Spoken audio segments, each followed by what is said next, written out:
అయ్యా పెద్దయ్య గారు. పెద్దయ్య గారు?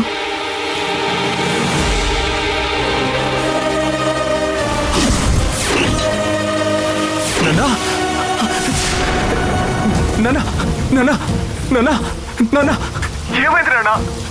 నాన్నా నాన్నా అయ్యో నాన్నా కళ్ళు తెరిచి చూడండి నాన్నా. నాన్నా దేన్నో చూసి భయపడ్డారయ్యా. మీరేం కంగారు పడకండి, స్పృహ తప్పారు అంతే.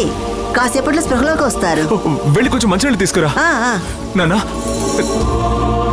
అరుణ్, ప్లీజ్ అరుణ్. నాన్నా కళ్ళు తెరిచి చూడండి నాన్నా. అరుణ్ ఏమైంది? హలో, రాజశేఖర్ని చూసావా? ఆయనకేం కాలేదు కదా? నాన్నని చూశాను. రాజశేఖర్ ఫోన్ నేను మాట్లాడతాను. ఏం మాట్లాడతారు? నేను అడిగిన దానికి మీరు ఏమీ చెప్పకుండా నాన్నతో మీరేం మాట్లాడతారు? అరుణ్, పొరపాటు ఏం జరగలేదు. అటువంటి సమస్య ఏదైనా వస్తే నీ కుటుంబాన్ని కాపాడడానికి నేను ఉన్నాను కదా. నా మీద నీకు నమ్మకం లేదా? ఇక నేను ఎవరిని నమ్మదలుచుకోలేదు. అరుణ్ అరుణ్ అరుణ్ అయ్యా నాన్నా ఇవిగోండి అయ్యా. ఇవ్వు నాన్నా. నాన్నా నాన్నా నాన్న చూడండి నాన్నా. నాన్నా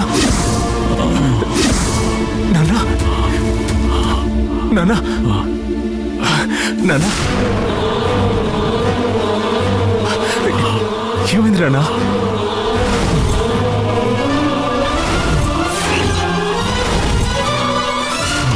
నాన్నా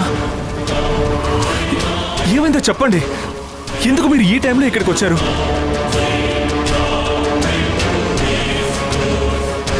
దాన్ని తెంచుకుని బయటకు వచ్చేసింది. నందిని ఉన్న పుట్టే ఇంత ఆవేశంగా ఉంటే నందిని ఇంకెంత ఆవేశంగా ఉంటుంది. నాన్నా చెప్పండి, చెప్పండి నాన్నా, చెప్పండి. ఏం జరిగింది నాన్నా? నాన్నా నాన్నా చెప్పండి నాన్నా, ఏం జరిగిందో చెప్పండి.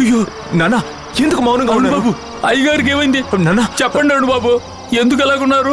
నేను చూసినప్పుడు నాన్న పుట్ట పక్కన పడున్నారు. ఇక్కడికి ఎలా వచ్చారో తెలియట్లేదు. అయ్యా నిద్ర రాక బయటకు వచ్చాను. అప్పుడు ఏదో చప్పుడు అయింది. పుట్ట దగ్గరికి వెళ్ళి చూస్తే అయ్యగారు మాట పలుకు లేకుండా కింద పడున్నారు.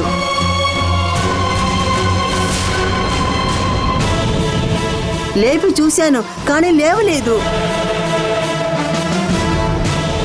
అయ్యగారు కింద పడున్నారని ఇక్కడికి తీసుకొచ్చి నాడిని చూసి అయ్యగారు దగ్గాకే ప్రాణానికి ప్రమాదం లేదు, స్పృహ తప్పారని తెలుసుకున్నాను.